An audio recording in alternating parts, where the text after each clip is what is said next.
Vamos começar? Nós estamos reunidos aqui para mais um encontro. O nosso encontro ocorre, como vocês sabem, sempre na última terça-feira do mês, sempre às 20 horas aqui do Brasil. Mês passado, nós conversamos sobre o processo de autoprodução, destacando a ação do Espírito Santo, que visa conformar-nos à pessoa de Cristo. Então, eu comecei falando sobre o processo de produção de si mesmo na perspectiva da psicologia do inconsciente e depois, em razão do nosso compromisso com as Escrituras, em razão do nosso compromisso com uma cosmovisão cristã de mundo, nós procuramos destacar a ação do Espírito Santo que visa fazer com que nos tornemos pessoas mais parecidas com o Mestre de Nazaré. E hoje nós vamos conversar sobre um tema sensível, um tema complexo, mas que precisa ser enfrentado com coragem, amor, graça do alto. Então, esse mês chamado Amarelo, de prevenção ao suicídio, a nossa temática é a espiritualidade e o suicídio, reflexões sobre o cuidado e prevenção. E para falar sobre esse assunto, está conosco a querida doutora Juliana Neves, nossa irmã em Cristo, médica pela UFRJ, especialista em clínica médica e psiquiatra pela UERJ. Juliana, muito obrigado por ter aceitado o nosso convite para estar com a gente. É uma honra e um privilégio ter você conosco nesta noite. Eu que agradeço, pastor. Que alegria. Segundo a OMS, a cada 40/50 segundos, uma pessoa morre por suicídio no mundo. Entre 2011 e 2020, aumentaram em 35% as mortes por suicídio no Brasil. O autoextermínio já é a segunda causa de morte entre jovens de 15 a 29 anos, atrás apenas dos acidentes de trânsito. Vem aumentando em todo o mundo os casos de suicídio entre crianças e adolescentes. O que fazer? Como prevenir algo dessa natureza? Como ajudar pessoas que têm pensamentos suicidas? Então, é sobre isso que nós vamos conversar, e vamos conversar sobre esse assunto contando com a assistência do Espírito Santo. Então, nós vamos fazer uma breve oração. Vou pedir ao nosso querido irmão, teólogo, psicanalista, analista de data, Márcio Fross, que a partir de hoje vai coordenar comigo os nossos encontros. Márcio, por favor, nos conduza a Deus em oração antes de passarmos a palavra à doutora Juliana. Amém. Senhor amado, querido Deus, nós clamamos a Ti, Pai, que o Senhor traga esse conhecimento tão importante em dias tão difíceis que vivemos. O Senhor sabe que temos passado. Então, Pai, que o Senhor dê as palavras para Juliana e que essas palavras encontrem guarida em nossa mente, nosso coração, para receber esse conteúdo, para que a gente possa ser instrumento também de prevenção a todo aquele que possa estar ao nosso alcance, para que a gente possa intervir, se for o caso, se assim aprouver a Ti a oportunidade. Deus amado, nos abençoa, livra de todo mal, cuida da nossa família, cuida dos nossos amigos que têm sofrido em silêncio, em depressão, pessoas que, Pai, carecem realmente da intervenção do Teu Espírito, e o Senhor conta conosco. Então, eis-nos aqui, Pai, como ferramenta, instrumento do Teu reino, Em Jesus. para que possamos contribuir debaixo da Sua graça, do Seu poder. Em nome de Jesus que nós oramos, Pai, dá-nos a noite proveitosa, para a glória do Teu nome. Amém. Amém. Amém. Eu quero também agradecer ao Rodrigo, que está conosco mais uma vez, nos ajudando aí na parte técnica. Rodrigo, obrigado. O Rodrigo está ali na Barra da Tijuca, lá na sede do CBDP. Bacana, Rodrigo, valeu. Então, vamos fazer assim. Eu combinei com a Juliana, ela terá 30 minutos, 35, para apresentar essa temática para a gente, e depois a gente pode abrir para perguntas. Nós podemos ir usando o chat também para ir formulando essas perguntas para a gente apresentar no final. Então, por enquanto, a gente vai manter os nossos microfones desligados para que ouçamos com atenção a Juliana. Juliana, está contigo. Que bom ter você com a gente. Que Deus te abençoe. Bem, obrigada, gente. Olha, queria agradecer o convite. Poxa, para mim é uma honra muito grande estar aqui presente, trazendo alguma coisa para vocês. Espero que a minha fala seja realmente útil. Eu estou aqui no Recreio dos Bandeirantes. Para quem não sabe, é um lugar onde tem capivaras e jacarés andando soltos pela rua. Então, se a internet instabilizar em algum momento, me sinalizem, porque eu não estou sabendo, tá? A gente aqui no presetting já viu que deu um pouco de instabilidade aqui, mas são os ares da região, não se espantem. Queria começar com vocês, muito embora essa seja uma reunião de terapeutas cristãos, talvez vocês não comecem dessa maneira, mas eu queria começar lendo um texto muito conhecido para vocês, texto da Palavra do Senhor, mesmo que vocês não estejam com nenhuma Bíblia aí, eu peço só que vocês acompanhem atentamente a leitura. Eu vou tentar ser breve, mas fiquem atentos porque é um texto muito conhecido e muitas vezes a gente passa batido por detalhes que são importantes e vão fundamentar alguns dos argumentos que eu vou trazer aqui hoje. Vocês vão ter a sensação de que tudo que eu disse no final era uma coisa que vocês no fundo sabiam, mas provavelmente vocês nunca ouviram falar dessa maneira, porque também foi uma novidade para mim. Então vamos ler aqui, vamos começar lendo a palavra do Senhor. Gênesis capítulo 1, diz assim: no princípio, Deus criou os céus e a terra. A terra era sem forma e vazia, havia trevas sobre a face do abismo, e o Espírito de Deus se movia sobre as águas. Então Deus disse: haja luz, e houve luz. E Deus viu que a luz era boa e fez separação entre a luz e as trevas. Deus chamou a luz dia e chamou as trevas noite. Houve tarde e manhã o primeiro dia. E Deus disse: haja um firmamento no meio das águas e separação entre águas e águas. E Deus fez o firmamento e a separação entre as águas debaixo do firmamento e as águas acima do firmamento. E assim aconteceu. E Deus chamou o firmamento céus. Houve tarde e manhã, segundo dia. E Deus disse: ajuntem-se as águas debaixo dos céus num só lugar e apareça a porção seca. E assim aconteceu. Deus chamou a porção seca terra, e ao ajuntamento de água chamou mares. E Deus viu que isso era bom, e Deus disse: que a terra produza relva, ervas, que deem sementes, e árvores frutíferas, que deem frutos segundo a sua espécie, cuja semente esteja no fruto sobre a terra. E assim aconteceu. E a terra produziu relva, ervas que davam semente segundo a sua espécie, e árvores que davam fruto, cuja semente estava nele conforme a sua espécie. E Deus viu que era bom. Houve tarde de manhã, o terceiro dia. E Deus disse: que haja luzeiros no firmamento dos céus, para fazerem separação entre o dia e a noite, e sejam eles para sinais, para estações, para dias e anos, e sirvam de luzeiros no firmamento dos céus para iluminar a terra. E assim aconteceu. Deus fez os 2 grandes luzeiros, o maior para governar o dia e o menor para governar a noite. E fez também as estrelas, e os colocou no firmamento dos céus para iluminarem a terra, para governarem o dia e a noite, e fazerem separação entre a luz e as trevas. E Deus viu que isso era bom. Houve tarde e manhã, o 4º dia. E Deus disse: que as águas sejam povoadas de enxames de seres vivos, e as aves voem sobre a terra, sobre o firmamento dos céus. E assim Deus criou as grandes criaturas marinhas e todos os seres vivos que se movem, os quais povoam as águas, segundo as suas espécies, e todas as aves, segundo as suas espécies. E Deus viu que isso era bom. E Deus os abençoou, dizendo: sejam fecundos, multipliquem-se e encham as águas dos mares, e na terra se multipliquem as aves.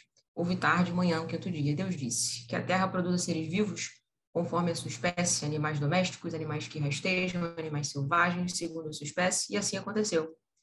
E Deus fez os animais selvagens, segundo a sua espécie, os animais domésticos, conforme a sua espécie, e todos os animais que rastejam sobre a terra, segundo a sua espécie. E Deus viu que isso era bom.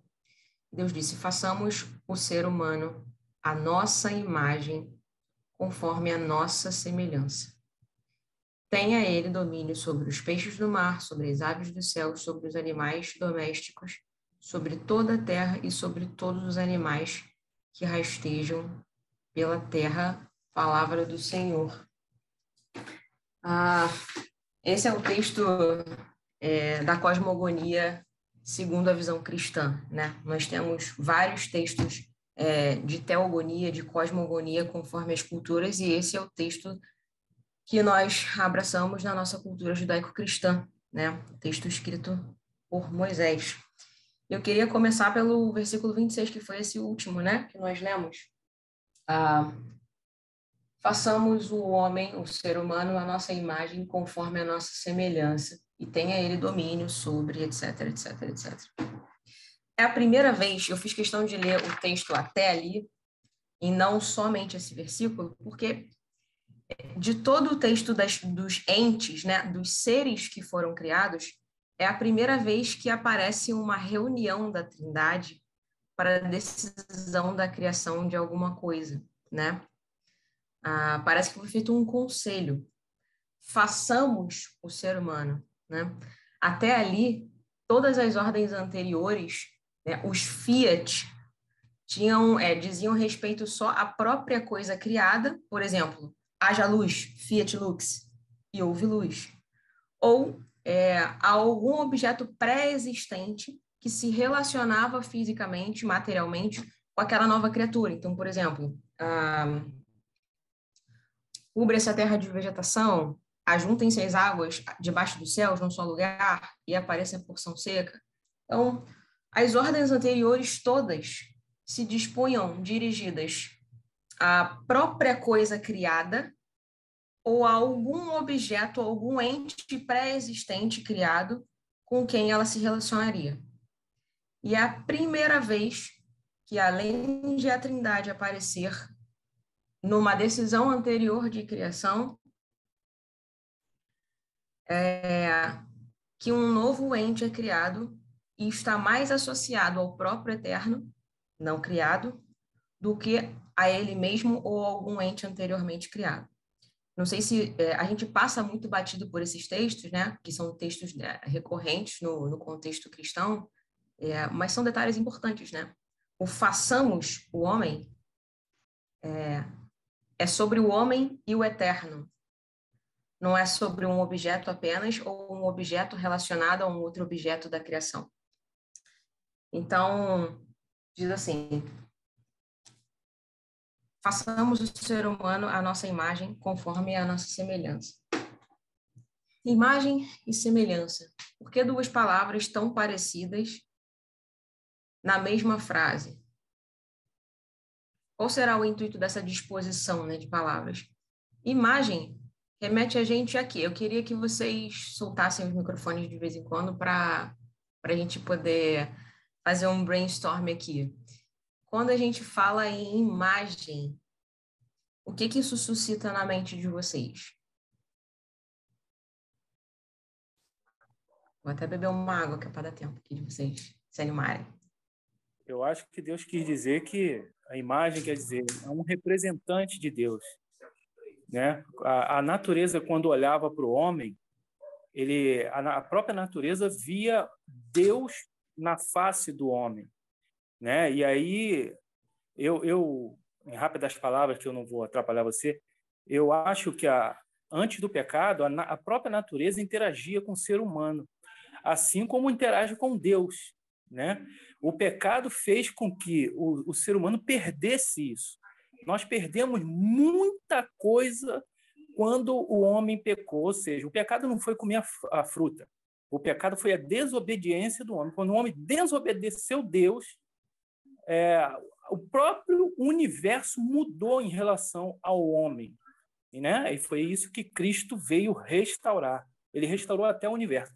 Então, quando fala-se de imagem, fala-se de um representante a qual Deus deu autoridade. Esse é o meu representante, né? Então, para o Aldenir, é uma imagem de representação da autoridade do divino.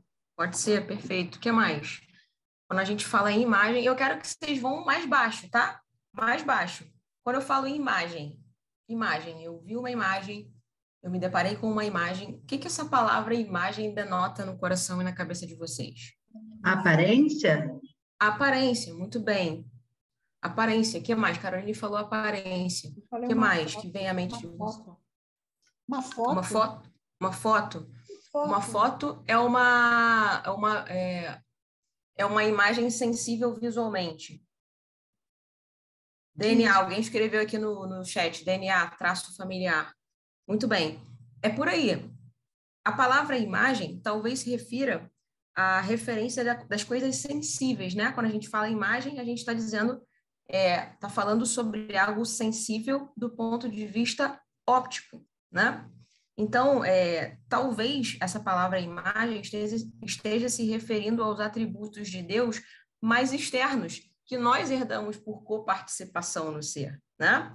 A razão, vontade, inteligência, são todos atributos divinos externos, né, ao ser, externos que eu digo assim, sensíveis ao ser de Deus, né, que nós podemos perceber e que nós herdamos. Alguns vieram sem inteligência. Mentira, brincadeira. Mas todos nós herdamos esses atributos mais externos, né, do ser divino. Então, talvez a palavra imagem possa ser interpretada dessa maneira. Nós fomos feitos à imagem, no sentido de que nós herdamos alguns atributos mais externos do ser, né? Não preciso nem dizer ser divino, é o ser, em letra maiúscula. Porque todos os outros seres, todos os outros entes são seres por coparticipação no ser. E por que a palavra semelhança, né? Já que a gente já tem a imagem. Algumas traduções traduzem essa palavra semelhança também como natureza, né? Por exemplo, na versão A Mensagem, traduzida sob coordenação do Jordan Peterson, né, que faleceu recentemente, há poucos anos, também é traduzida como natureza. Então, a semelhança da natureza divina. Então, ou seja, façamos o ser humano a nossa imagem, ou seja, de modo que ele herde os nossos atributos mais sensivelmente perceptíveis e a semelhança da nossa natureza. E aí ficou mais fundo, né? Ficou mais profundo. Porque, veja, do ponto de vista ontológico, existencial, qual é a natureza divina? Que eu falei lá no começo, foi a primeira observação que eu fiz do texto. A natureza divina é uma natureza trina, trinitária. Nós cremos que Deus é um em substância, a substância divina, e 3 em pessoas. É um Deus e 3 pessoas que subsistem na mesma substância, né? É uma coisa que dá para a gente entender, mas ao mesmo tempo não dá para a gente entender. Então, o texto está dizendo para a gente o seguinte, né? Seja ele encarado do ponto de vista literal, como algumas tradições cristãs encaram, seja ele encarado do ponto de vista mítico, como algumas tradições cristãs encaram, ele está dizendo a mesma coisa. Nós fomos criados a partir de uma reunião dessa trindade, que pela primeira vez decide uma coisa junta, antes não foi necessário isso. Uma reunião que resultou da criação do homem, que foi feito herdando atributos externos mais sensíveis do divino e feito a própria natureza do divino. Então, Juliana, você está querendo chegar aonde? Você está querendo dizer que nós somos trinos também? De alguma forma, sim. E eu vou mostrar isso para vocês a partir de agora, né? Deus não é uno e trino, né? Pai, Filho e Espírito Santo subsistentes na mesma substância. Nós, seres humanos, criados à sua semelhança, também somos assim. Uma substância humana, e 3 pessoas. E aí eu queria convidar vocês a pegarem uma canetinha aí que esteja perto de vocês e um papel. Eu estou com a minha papelada aqui, não vou nem levantar, que é para não bagunçar tudo. Para vocês fazerem um desenho comigo. Foi um desenho que eu já fiz aqui, né? Então, quando o texto diz que a gente é a imagem, enquanto vocês vão pegando papel e caneta aí, quando o texto diz que nós somos a imagem de Deus, ele está dizendo que a gente herdou por coparticipação alguns dos atributos de Deus. E quando o texto diz que a gente foi feito à semelhança da natureza divina, ele está dizendo que a gente herdou a característica da trindade, por assim dizer, né? De modo comparativamente simbólico. Então, eu queria que nesse papel que vocês pegaram aí, com essa canetinha que vocês pegaram, vocês desenhassem 3 bonequinhos do palitinho, um do lado do outro. Sabe aquele bonequinho que você leva 50 anos para aprender a desenhar? Você vai para a escola de desenho do Daniel Azulay, é muito difícil, exige muita concentração, muita destreza. Esse bonequinho aí mesmo, 3 bonequinhos do palitinho, um do lado do outro. Vou mostrar aqui o que eu fiz, tá? Para vocês. Não sei se vai dar para ver aí, ó. 3 bonequinhos do palitinho, um do lado do outro. E vocês vão dar nomes para esses bonequinhos, tá? Esses 3 bonequinhos são as 3 pessoas humanas, que são 3 subsistentes numa mesma substância, que é a substância humana. O primeiro bonequinho, da esquerda para a direita, vocês vão chamar de roteirista, tá? Escrevam aí embaixo dele, roteirista. O segundo bonequinho, o bonequinho do meio, vocês vão chamar de personagem. E o terceiro bonequinho, que é o bonequinho da direita, Daniel Azulay foi boa.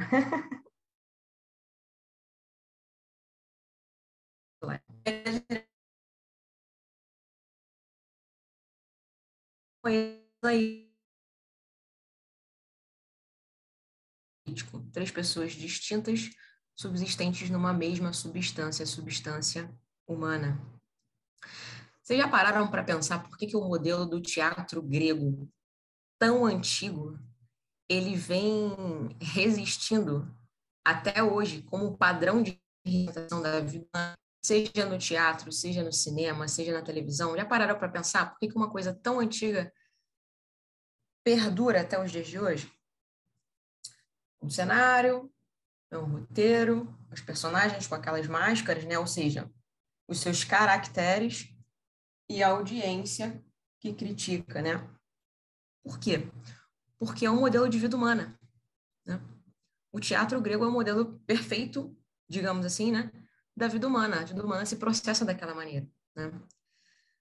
O roteirista, pensa aqui comigo, qual é o papel do roteirista? Redigir a história, redigir um roteiro para a história. O roteirista, ele olha para onde? Ele olha para frente. Ele olha para o que há de ser dessa história. Qual é o plano que se faz com essa história? O que se espera dessa história? Como ela se desenrolará? É isso que o roteirista faz. Ele é a pessoa da Trindade que planeja para frente, que olha para o futuro. Então, escreva aí embaixo do roteirista, futuro. E o personagem, quem ele é? O que o personagem faz? Ele pega o roteiro e procura executar o roteiro, né? Ele vai se vestir com a indumentária recomendada no roteiro, ele vai olhar e fazer as expressões de acordo com aquilo que é previsto no roteiro, ele vai agir conforme a época em que o roteiro, né? O roteiro tem intervalo de tempo, ele tem uma época em que se passa a história, ele vai agir de acordo com aquela época do roteiro. O personagem é o que encarna o roteiro. Então, ele olha para onde? Ele olha para o presente. Tá? Então, escrevam aí embaixo do personagem presente. E a última pessoa dessas três, o crítico. O que o crítico faz? O crítico, ele pega o roteiro e diz, bom, esse roteiro aqui é verossímil ou é inverossímil? É verossímil. Presta. Tem começo, meio e fim ou tá uma bagunça só? Não, tem começo, meio e fim. Então, presta. Check.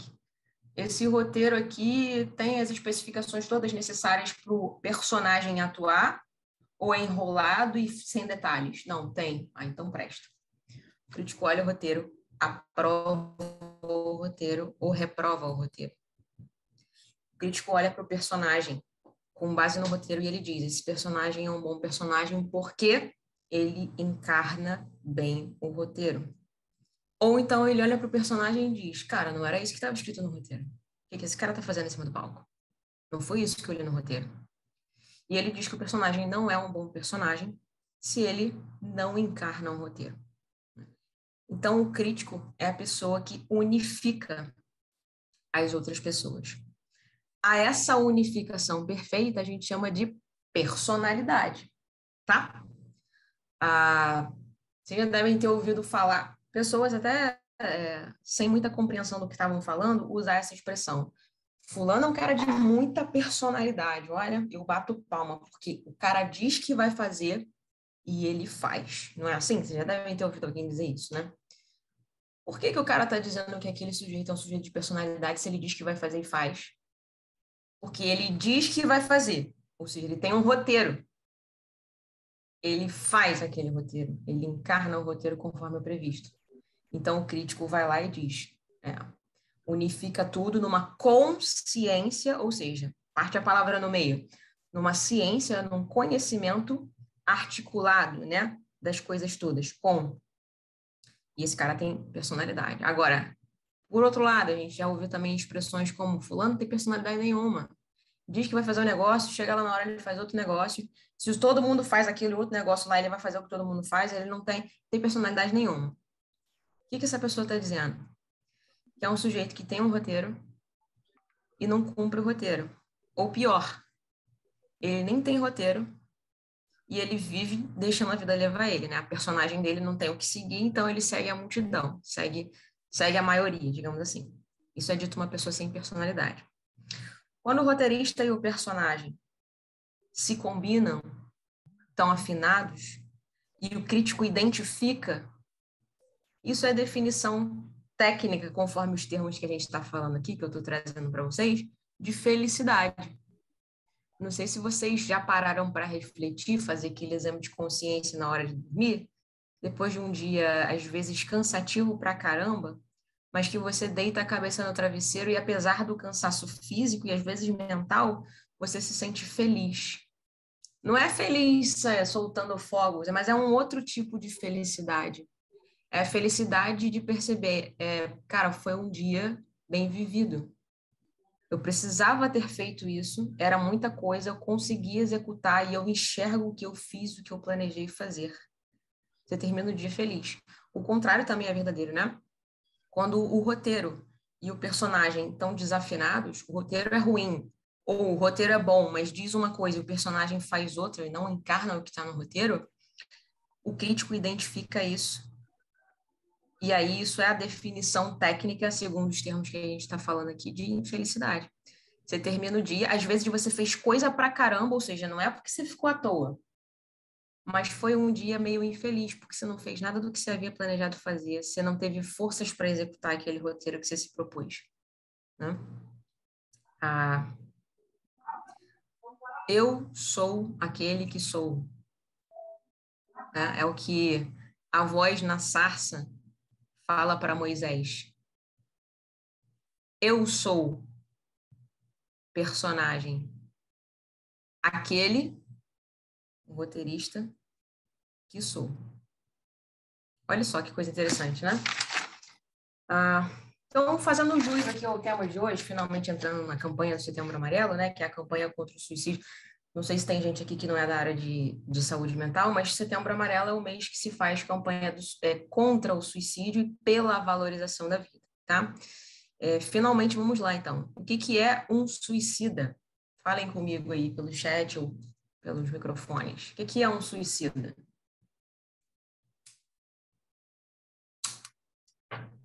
É uma pessoa que quer dar fim à sua dor. Quer dar fim à sua dor. Pô, você já começou pelo final, acabou com todo o meu mistério aqui. Aquela pessoa quer dar fim à sua dor. A pessoa tá o quê? A pessoa que desistiu Sofrendo. de lutar. Sofrendo. Alguém falou aqui, não dá para ver o rosto de todo mundo. Eu nem sei quem tá aqui nessa reunião, viu, gente? Se tem alguém que eu conheço, um beijo, muito obrigada pela participação aí, pela presença, mas eu não tô conseguindo ver todo mundo. Alguém que está sofrendo, certo? Alguém que quer dar fim à sua dor, que nem a Jaira falou aqui. Muito bem, um suicida é um ser humano em grave sofrimento. Ponto final. O resumo mais simplificado de um suicida é isso. É um ser humano, uma pessoa que não enxerga mais sua importância, alguém falou aqui no chat, não enxerga mais sua importância, por quê? Porque ela está em sofrimento. Está atravessando um período que pode ser, inclusive, longo, de grave sofrimento. Isso é um suicida, né? Todos nós que somos profissionais da área de saúde mental, se ainda não tivemos contato com um paciente de comportamento suicida, é só uma questão de tempo, eles vão chegar até nós, né? O que acontece, gente? É próprio da vida humana buscar aquilo que vocês já pararam para reparar nisso, né? Mas é próprio da vida humana buscar o que é mais durável em detrimento do que é menos durável e desejar que as coisas durem, né? Isso porque a gente também herdou um atributo que é a eternidade, né? Nós não somos eternos do ponto de vista da eternidade alfa, porque nós fomos criados, né? Nós não somos seres não criados, nós fomos criados, mas nós somos eternos do ponto de vista da eternidade ômega. Uma vez que nós ingressamos na existência, por mais que a gente morra fisicamente, né, o nosso corpo morrerá, perecerá em algum momento, o resto de nós permanecerá. Isso é facilmente dedutível do ponto de vista metafísico. Eu não vou fazer essa linha de raciocínio aqui porque tomaria um pouco de tempo. Mas isso não é nem algo de religião ou espiritual. Do ponto de vista metafísico, isso pode ser concluído, tá? Uma vez que você ingressa na existência, você não deixa mais a existência, né? Eis um exemplo aí, por exemplo, de qualquer mãe que tenha engravidado e perdido a sua gestação pelo meio do caminho, por qualquer razão que seja. Nunca mais aquele filho que nunca foi parido, nunca mais aquele filho deixará de ter existido. É verdade ou não é verdade? Não é porque ele não nasceu, porque ele não foi vestido, porque ele não foi amamentado, porque ele não foi... Não é porque isso foi interrompido que ele deixará de ter existido. Então, por exemplo, na experiência de uma mulher que teve uma perda gestacional, isso que eu estou falando é bem mais claro do que para a maioria de todos nós, né? Então, nós somos seres que herdamos a eternidade de certa forma, né? A partir de um certo momento. O texto de Eclesiastes 3 diz, um excerto, né? Um fragmento do texto diz: também pôs no coração do homem o anseio pela eternidade, né? Então, é próprio da vida humana buscar aquilo que é mais durável, em detrimento do que é menos durável, e também fazer com que as coisas durem, querer que as coisas durem, né? Nós sempre queremos fazer durar, a verdade é essa. A gente cuida do carro, a gente mantém o carro limpo, a gente faz um seguro para o carro, porque caso o carro seja abatido, caso o carro seja roubado, nós teremos como reaver o carro, de algum modo. Isso nada mais é do que um desejo de fazer aquilo durar. É um bem material, mas a gente sabe que, apesar de perecível, como todo bem material, a gente quer que ele dure, né? A gente cuida dos nossos amigos, dos nossos familiares, das nossas relações, a gente busca tratar as pessoas bem, a fim de fazer aquela relação durar. A gente alimenta um filho, eu não tenho filhos, né? Mas se Deus me abençoar, terei. Mas a gente alimenta um filho, a gente dá remédio para esse filho quando ele adoece, a gente corre para a emergência com ele de madrugada, né? Acho que meus pais estão aqui online. Eu me recordo de muitas vezes ter de ser levada à emergência no meio da madrugada. Eu era criança meio alérgica, assim, meio problemática. Quantas noites em claro? Por que a gente faz isso? Porque a gente quer que aquele filho dure, pô. Não é isso, né? Nós assumimos uma religião específica, nós nos dedicamos a práticas de fé específicas, nós vamos a rituais culticos, porque a gente quer o quê? A gente quer que a nossa alma dure. Né? Então, a verdade é que é próprio da vida humana desejar que as coisas durem e preferir as coisas mais duráveis. Né? E o que está acontecendo com alguém que pensa e até não só cogita a hipótese, mas decide acabar com a própria vida? O que está acontecendo com essa pessoa que ela está indo aparentemente contra a natureza humana? Na verdade, ela está buscando fazer durar também. Mas fazer durar o quê, doutora? Ela está buscando interromper o sofrimento para fazer a vida dela durar de maneira errada, inapropriada, obviamente. Porque, voltando aqui ao que a Jaira falou e algumas outras pessoas disseram, o que é o sofrimento? O sofrimento é um tipo de dor. O que a dor é? Né? Quando a gente estuda medicina na faculdade, a gente aprende que existem 4 sinais vitais, ou seja, 4 sinais que, na presença desses sinais, há vida. Temperatura numa certa faixa, frequência cardíaca numa certa faixa, pressão arterial numa certa faixa e frequência respiratória numa certa faixa de normalidade. Com esses elementos, a gente diz que a pessoa está viva, ainda que ela esteja lá em coma, né? A gente identifica que ela está viva. Mas tem um 5º sinal vital que entrou aí na última década, nas últimas décadas, que é a dor, né? Sentir dor é sinal de que você está vivo, né? Óbvio, dentro das condições normais. A pessoa pode estar anestesiada e não está sentindo dor e ainda assim está viva. Mas a dor, apesar de ser um dos sinais vitais, ela é uma denúncia de quê? De uma ameaça à duração. Se está doendo, é porque está havendo algum insulto causando dor, né? O que é o sofrimento? O sofrimento é um tipo de dor que pode ser física ou pode não ser física.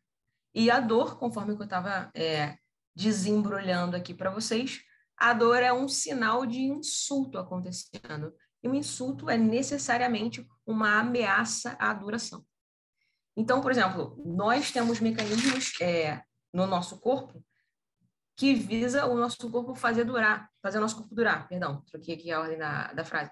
Por exemplo, temos o dispositivo de luta e fuga, que todo mundo aqui já estudou, todo mundo da área de psicologia, saúde mental, dispositivo de luta e fuga, que é, diante de uma ameaça real ou percebida, calculada, um sistema todo diferente dispara e o nosso corpo ele sofre alterações variadas para nos preparar para a reação àquela ameaça, seja lutando contra a ameaça ou fugindo daquela ameaça.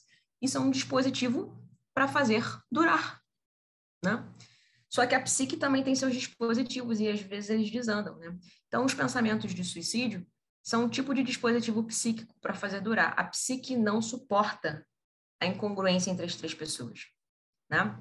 Então, o sujeito, vai lá, muito comum no consultório, um sujeito casado, 15 anos, 17 anos de casamento, de repente a relação começa a ficar abalada, muitas brigas, desentendimento, incapacidade de dialogar, de repente ele começa a ter um caso com a secretária dele no trabalho, né? E aí ele vem para o consultório florindo, assim, super sintomático, né? Super sintomático. O que é isso? É o crítico dele que está começando a pensar, o que eu faço? Porque ele tem um roteiro, ele é casado, relacionamento fechado monogâmico. E o personagem não está fazendo isso. Aí, muitas vezes, a gente vê o seguinte, o sujeito negociando o roteiro, querendo ajustar o roteiro, dizendo, não é bem por aí, eu não prometi essa fidelidade toda, né? Então, ele ou tenta ajustar o roteiro, ou ele tenta ajustar o personagem, colocar o personagem de volta para dentro do roteiro, ou o crítico não suporta e começa a entrar em parafuso. Começa a negociar o nível de crítica, né? E aí a gente vê as neuroses, paciente falando mentira que ele mesmo começa a acreditar como sendo verdade. Por quê? Porque a estrutura psíquica não suporta. Então, um suicida é uma pessoa que está lançando a mão de um mecanismo de defesa para fazer durar. De que modo? Matando o que pensa que está matando ele. Obviamente, isso é uma maneira errada, né? Inapropriada de resolver as coisas. Então, pessoal, para a gente começar a se encaminhar para o final, já até ultrapassei o tempo proposto, né? As três pessoas, elas têm felicidades diferentes e tristezas diferentes. A felicidade do roteirista, ela se chama esperança. Ela está no futuro. Sabe o Pequeno Príncipe? Aquele trecho que diz assim, se você vem às 4, eu já começo a ser feliz às 3. Vocês lembram disso? É a felicidade do roteirista. É uma felicidade penhorada no futuro, né? Tem a felicidade do presente, né? Do personagem, que é o prazer ou o gozo. Normalmente ela é sentida na carne, mas também há sensações de prazer psíquicas, obviamente, mas ela está relacionada ao presente. E tem a felicidade do crítico, né? Está relacionada ao passado, é a famosa paz, né? Vou dormir em paz, me sinto em paz. É aquela paz no sentido de serenidade. E tem as tristezas de cada pessoa também, né? A tristeza do corpo, né? A dor do corpo, o sofrimento do corpo, é o sofrimento do personagem, é o sofrimento do presente. A tristeza, o sofrimento, a dor do roteirista é a dor da desesperança. O nome do sofrimento do roteirista é desesperança. A maior parte desses pacientes com pensamentos suicidas e atitudes suicidas são pacientes em franca desesperança. Eles não, o roteirista deles está completamente morto, está morto. E a felicidade do crítico, a tristeza do crítico, perdão. Tem gente que chama de culpa, tem gente que chama de peso na consciência, né? É a dor pelo que ocorreu no passado, né? A tristeza é o sofrimento pelo passado. Muitas vezes, pessoal, a gente no consultório vai ter que fazer o papel de roteirista. Muitas vezes a gente vai ter que fazer o papel de crítico para o paciente. Isso é muito delicado, né? É muito delicado fazer esses papéis, porque são papéis pertencentes à pessoa, né? São da pessoa, mas muitas vezes quando você vai examinar, você vê que o roteirista está morto, ou o crítico está morto, ou o personagem está tão fraco que parece que está morto. Então, às vezes, a gente tem que assumir esses lugares com muita parcimônia, como diz a palavra, com muito temor e tremor, né? mas muitas vezes vai ser necessário assumir esses papéis, né? Dominai é a primeira ordem que aparece aqui no texto, logo na sequência, né? Tenha ele domínio, em algumas versões, dominai sobre os peixes do mar, sobre as aves do céu, sobre os animais domésticos, sobre toda a terra e sobre todos os animais que rastejam pela terra. Dominar é o mesmo radical de dominus, que é o radical para Deus. Dominar é fazer o papel de senhor, né? Então, dominar pequenos poderes em cada uma das pessoas é a melhor maneira de fazer durar, né? Então, se eu aprendo a cuidar de um filho, eu estou dominando aquela habilidade, eu estou aumentando a chance de fazer aquele filho durar, né? Se eu aprendo a me planejar, a fazer um planejamento de curto, de médio, de longo prazo, eu estou aprendendo a dominar um roteiro. Eu estou começando a conseguir fazer um roteirista durar. E assim por diante. Então, queridos, para eu encerrar aqui minha fala e poder abrir para vocês, façamos o ser humano a nossa imagem e a nossa semelhança. Nós somos a semelhança da natureza do próprio Deus, até no que diz respeito à sua trindade. Isso é muito profundo, né? Todas as vezes que eu tenho um paciente diante de mim, eu recebo ele com muito temor, e temor não no sentido de medo, mas no sentido de temor, né? De perceber que se está diante de uma coisa para além das medidas, né? Das categorias aristotélicas ali, é uma vida que carrega, por pior estado que ela esteja, que carrega os atributos externos do Altíssimo e a natureza trinitária do próprio Deus. Então, um suicida é uma pessoa em grave sofrimento. A gente precisa saber identificar quais das 3 pessoas dela está em sofrimento, às vezes as 3 estão, e a gente precisa assumir certos papéis em relação a esse paciente que está em sofrimento com alguma das pessoas fracas ou até mesmo mortas, né? No sentido figural, né? Figurado da palavra morte. Ensinar ela pequenos poderes. Os pequenos poderes fazem dela senhora, né? E se assenhorar é literalmente dominar, fazer como Deus faz, né? Só que o personagem, ele é insubstituível. Você pode fazer o roteiro, você pode fazer o papel de crítico, mas o personagem só quem consegue fazer é a própria pessoa, né?